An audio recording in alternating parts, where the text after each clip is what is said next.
here, Daily Minnesota Sports Entertainment. And I want to run something, but Judd and I were kind of texting about this over the weekend. And I want to get into an important Vikings conversation that's been on my mind this weekend. But I want to preface it by saying I don't think Vikings fans are going to love hearing my theory here. But I feel like it's our job to be honest and to, like, even if we have opinions that are negative or dissenting, to not just blow purple-colored smoke up your keisters. Like, we're here to give our opinions and our thoughts. You can definitely disagree, and you can hit us up on the Score North YouTube channel, Purple Daily YouTube channel. But we don't feel like it's our obligation to just, like, put a rose-colored spin on everything so that we all feel positive, right? So with that said, it feels to me like Mike Zimmer and Kirk Cousins hate each other. I'm just going to say it. I think those guys hate each other. And I've kind of combed through not just the 3.5 years of those guys being together, but just like specifically this preseason and training camp and reading the tea leaves. And I landed on 3 main things or themes or things that have happened that I think add up to evidence. And I would just love your guys' thoughts. Tell me, am I overreacting? Or you guys can pour gas on this fire, which I think Judd's going to do. Okay. I'm pretty sure Judd agrees with me here. So first off, let's just talk about the big picture, like 3.5 year reason. Have you ever seen those guys or heard those guys talk about collaborating with each other? Outside of like, you know, like they talk on the phone sometimes, and they had a sort of a come to Jesus, I think, vaccine meeting at one point. Supposedly. But like, yeah, they don't like when you hear Belichick and Brady are like having separate meetings every week together to game plan together, right? You hear Sean McVay texting with Matt Stafford late into the night. I mean, I just don't I don't see those guys talking during games. Like, does the camera ever pick those guys up on the sidelines? Like, all right, let's break this down for like 90 seconds here. And in defense of the relationship between those two, I will say this: other than Teddy, I don't think I've ever seen Zimmer really talking to his quarterbacks, because keep in mind, he's calling the defensive plays. Like, he doesn't have time. So that's the problem with, if you call plays, you basically have to ignore one side of the ball, which you probably shouldn't if you're a head coach. So I would say, no, I have not seen them ever discuss things in any sort of with any sort of depth to it. But that's like the least surprising thing, because of their roles and the fact that Mike is so focused on one side of the football and only that side of the football. Yeah. And, you know, I think that's probably, some of these are probably more on Zimmer than anyone, because, like, dude, you need to build a relationship. He's your quarterback. Right. Like, you need to build a relationship with him. Right. Number 2, especially this preseason, Zimmer continues to take veiled and sometimes not so veiled shots at Kirk in press conferences. When Kirk was sidelined because he was in COVID protocol, Zimmer referred to him and other players as, quote, reading some of the things that they read are just woof out there. Like disrespectful things that you wouldn't say about someone that you respected and had a good relationship with. Yep. You know, like, you could disagree on things, but you would never come out and just flat out say, boy, some of the things that guy believes and reads are just woof out there. And then I think it was the week after, because Jake Browning took over practice the entire week, Zimmer lavishly praised Jake Browning for his leadership, his ability to, quote, get it done in the 2-minute drill, and for how players gravitate toward him. 2 interesting things about that. Number 1, Jake Browning is not a good quarterback, as we've seen in these 2 preseason games. Yes. And 2, Zimmer has never said anything close to that about Kirk Cousins. I mean, he's praised him for having good games, and he definitely gave him the game ball after that Chicago Monday night win, right? Like, there's been some moments. But he's never come out and been like, guys, there's been some Kirk criticism here, and I just want to tell you what a great leader he is behind the scenes. Like, he's never said anything like that. Right. So it doesn't mean that Kirk doesn't show moments of leadership, but it means that Mike Zimmer hasn't seen enough of it himself to feel like, I'm all in on this guy. And number 3, as we talked about off the top of statements, Zimmer just greenlit the return of a borderline, like, Everson Griffin's kind of borderline. Like, he hasn't latched on with a team yet. He probably fits best with the Vikings if you compared all the other teams, because he's just been here for so long. But he just greenlit on the eve of the regular season, 2 weeks before the regular season, a guy who trashed Cousins on Twitter publicly in January and called him ass. Yes. So again, like, if you respected and loved your quarterback and it was a partnership, I would assume that there was a lengthy conversation about, hey, are you cool with this? I don't want to ruin the dynamic. I don't think that conversation took place. I think Zimmer and Spielman just said, no, let's bring this dude back in. We need some help. So I'm just saying, like, I don't think those guys like each other. I think it's becoming more obvious this preseason. I think Zimmer has been more frontal about it than Kirk has been. Kirk seems to be taking the high road, which credit to him. What are your guys' thoughts? Well, Kirk's taking the high road partially because Kirk is oblivious and ignores things that impact his world in a negative way and just tries to gloss past them. So I don't know that he's taking the high road on purpose. I think he just likes to ignore the bad, and it's just sort of he puts himself. He's very good at putting himself in the eye of the storm. That's a really good way to put it. Kirk Cousins' life has been spent, and career. If you think about the lack of blame he likes to take, and if you think about when things go wrong, you know what? The Kirk stands come out and tell you, not Kirk's fault. Offensive line's bad. Not Kirk's fault. Defense was bad. And Kirk loves to be, they insulate Kirk in a way that Kirk loves. The relationship, look, the Zimmer-Kirk relationship, and this might not even be Kirk's fault, hasn't been good since the day he signed here because, and Phil, I think it was about 6 months ago or more that you played this clip. The February before he signed at the Combine, Mike basically went through a play-by-play of why they shouldn't sign Kirk Cousins. He didn't name him by name, but he said we got to be really careful about bringing in a highly paid free agent starting quarterback. I mean, he was telling Rick Spielman, "Don't do this," and clearly somebody said, "No, we're going to do this," and so they did. Also, what I've heard is after the Case Keenum season, in which we've talked about this a lot, Zim did everything he could post-game at the podium to say, this guy's not that good. It's been a fun ride. My understanding was because of how Kirk is wired, they basically got Mike to agree not to rip Kirk.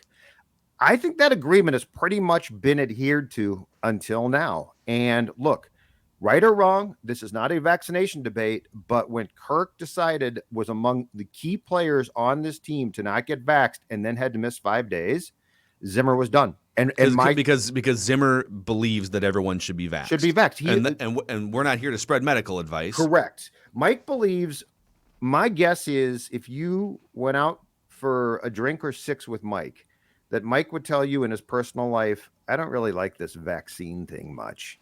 But you know what I really don't like? Losing football games. That's what it is. So yeah, you could replace vaccine with like special football vitamin that helps 100%. You power up or something, right? 100%. Yes, this has nothing to do. Why aren't you taking the special football vitamin that keeps you on the field? You know? I don't think this has anything to do with Mike's belief about vaccines. That's just a guess on my part. I think this has everything to do with, and it's not just Kirk. I think there's a frustration with Adam Thielen, Harrison Smith, Dalvin Cook, but Kirk is the quarterback. And if Kirk's out, they are screwed. I mean, right now they are screwed. They are done. We can say what we want about Kirk, but he gives you your only chance at that position to win.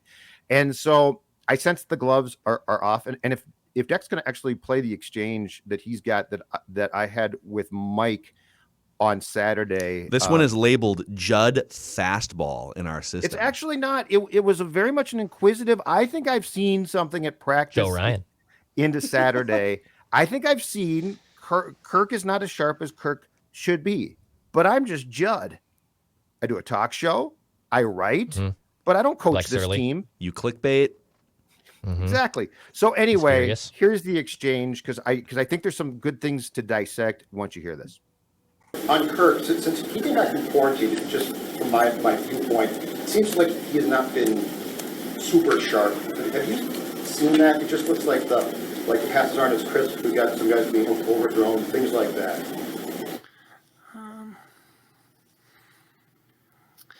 I don't know if that's really the case. I think maybe in these last two, I don't know if you're talking practice or games or. Yeah. I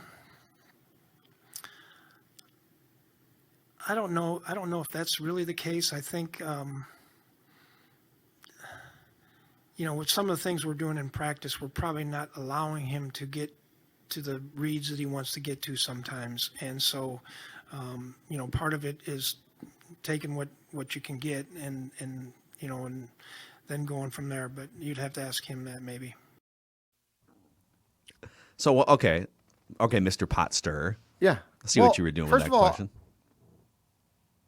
He didn't shoot me down, which he could have been like, "Are you a coach I now?"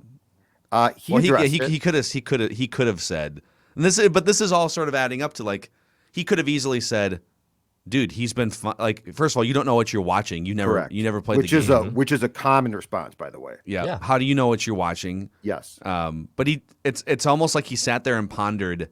Okay, I definitely kind of agree, but how can I sort of? And they also don't want to give away all the things they're doing. Like they could be installing something new that they're going to implement that they don't want to talk about. So there's different reasons. It was an interesting response. Like it wasn't an indictment of Kirk, but it was an interesting response that he entertained the question and clearly thought it through, and then sort of went through what he thought. Now, I do think, though, that the most interesting part is probably the very end where he says you would have to ask him, because Mike's response a lot of times when he like sort of agrees but doesn't feel the freedom to say he does will be go ask him. And of course, who else does he do that to? Because he'll do the why don't you go ask him? He does it to Kirk quite a bit. Why don't you go ask him? Yeah, he does it to Kirk a lot. I'm trying to think of other it's players. More offensive guys, I think. Phil, I think it's more offensive because the offense is over there for him. Like, why don't you go? Why don't you go over there and ask? And that's a whole nother thing. It's not my 15-minute block on Tuesday where I pop my head into an offensive meeting. And that's a very interesting point because that 1,000% plays a role in this entire conversation, which is to expand it from just a Mike and Kirk conversation and relationship. I mean, this does have to do with the fact that Mike very much sees himself as head coach defense. And you know what Zim is? It just came to me. He is an offensive influencer. That's what he is. What? He is an influencer he influences the offense, but he doesn't really coach it. And he wants it to do what he wants it to do. He influences it through suggestions and are we going to run more often? But he doesn't really coach it. He coaches defense. He is an offensive influencer. I think he comes in with like from 30,000 feet with the offense, right? Mm-hmm. Hey, no turnovers, ball control, pound the rock. Mm-hmm. Now I'm going back to defense. And then when something goes off the rails, like the first 5 games or 6 games of last year, they have a bye week. Yep. Mike Zimmer comes in for 5 minutes and says, guys, we throw the ball 12 times this week maximum. Figure it out. Right. And then we'll take the training wheels back off if we do well. Which they did. Then they beat the Packers out of the bye, throwing the ball like 15 times or something. Yes, which is to say that he 1,000% has an influence on what the offense does, but he doesn't want to coach it. And his relationship with a lot of people on that side of the ball is probably pretty distant. But Phil, this gets back to your point on a grand scale. It's 2021. Can your head coach afford to have the relationship that Mike does with his quarterbacks? And that's a very valid question. In 1977, I think it's fine. Now, I'm not so sure. It just feels, yeah.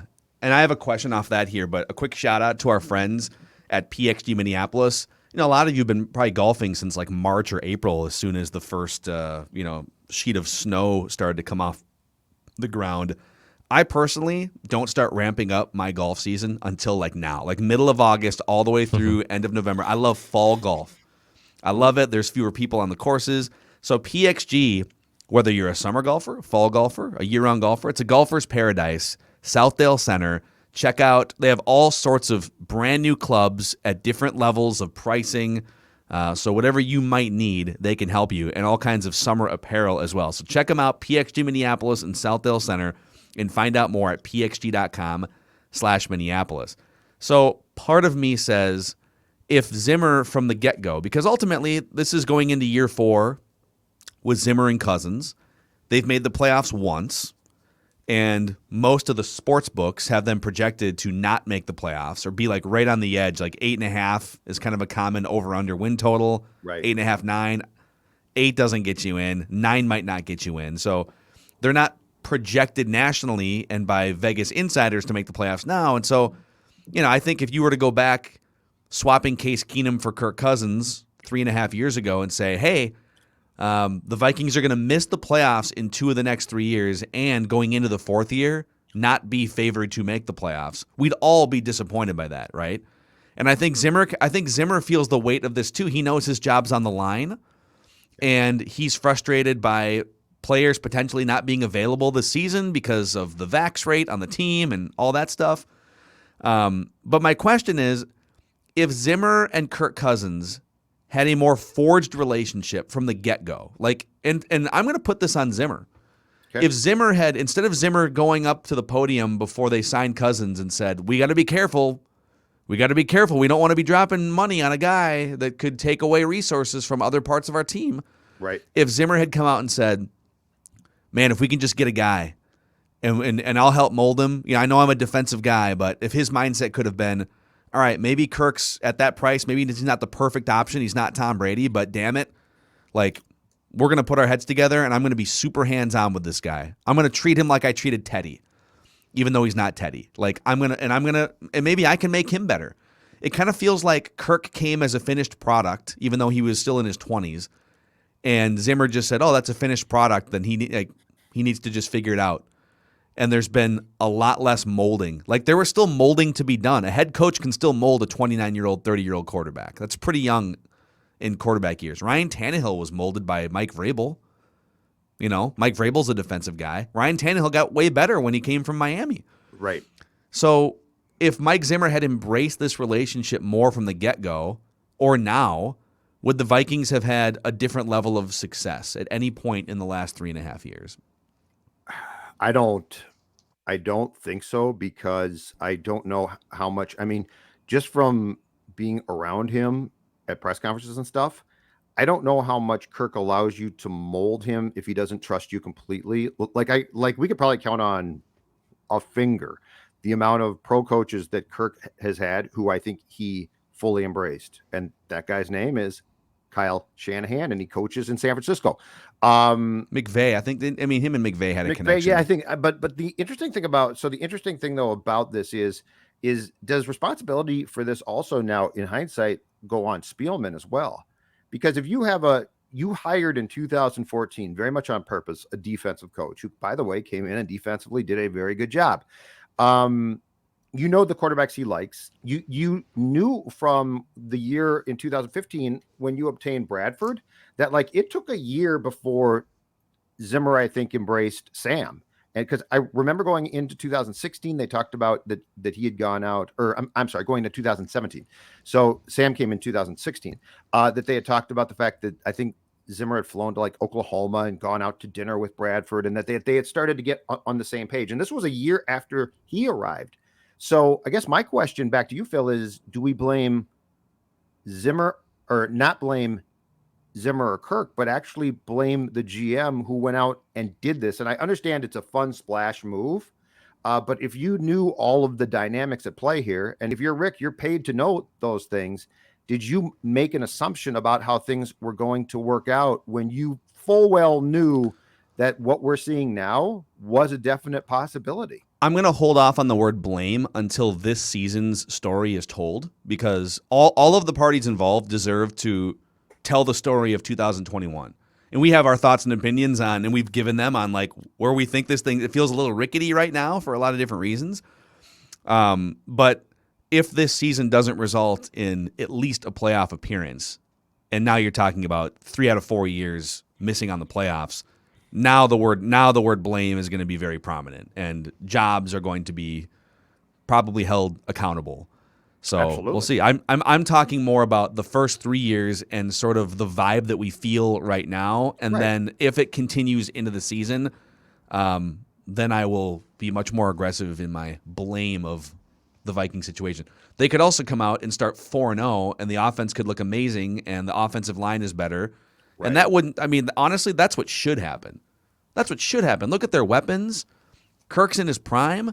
If Oli Udoh can not be a train wreck, what should happen is they come out, they start hot, they put up a bunch of points, and boom, blast off. I feel a lot more confident about what you're saying, because I don't disagree with you. If the whole COVID non-vax thing didn't remain a big deal there. And when you're bringing in a leading doctor today to talk to the team about it again and go back and be like, okay, you should get vaccinated. And by the way, some people are not going to. I mean, they just won't.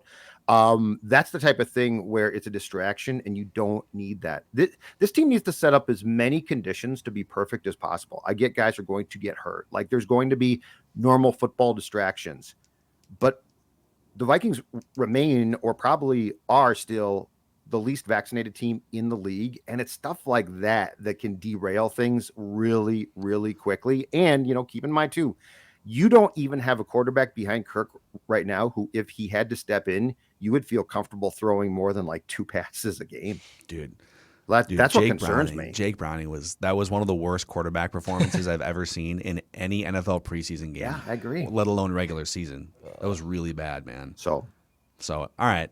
Well, we'll see what happens. We'll see if they can forge ahead. I hate distractions, though. Distractions are a big deal. You're like an NFL coach, really. Like people you are hate like, distractions in your life. I don't want because I just want the sport to occupy my time. I don't want could this guy get sick? I don't want that. I want the sport. Like Phil, how many times Index with this team have we seen like unnecessary distractions? Oh, every year. Off the field derail this team, and they do derail this team every year. Oh, here's Peterson taking a tree branch to a child. It's like, why, dude? Why are you doing this? Go run for 2,000 yards. But I mean, stop hitting your kid. Stay off the damn boat. I mean, it just always seems like there's just want a championship. Just want a championship. Just everyone, just row in the same direction. You like that? Yeah. You like that? So, all right, that's. I feel like that was a very therapeutic episode of Mackey and Judd today. Declan brought the only ray of. Well, I talked about right guards and was happy about Oliudo. And Declan brought a Twins. Poor Declan brought in a Twins pitching prospect who's doing a great job, probably ready to get called up, and we just crapped all over it. I didn't give the Twins credit. I gave the St. Paul Saints credit and Joe Ryan. I want that very, very clear that I separated those two things. Those are two separate things. I was not going to spend my pretty Friday much the night same. Maybe you give the Rays credit because they developed it, right? That's fine with me. Yep, I can do that. praise the defense. I think the defense is going to be good. I like the defense. Amount of money they I'm spent. high on the defense right now. That defense better not I break love down. Michael Pierce. If that defense breaks down like that rental car from last weekend in Denver, pull out of the gate and all of a sudden the transmission blows, then speaking of buyer's remorse. Did you guys see the Twitter thread? I think it was from the East Coast of the guy who claimed that he got a rental car and the rental car company stole it from him. Yeah, 5 people tweeted me and said, "Is this the same company that you dealt with last weekend?" It wasn't, but no. But I mean, that was they stole it back from him. They put it on a flatbed and stole it back from him, and then said, "We're going to continue to charge you." It's amazing. I'm done. No rental cars for me. Just hitchhike.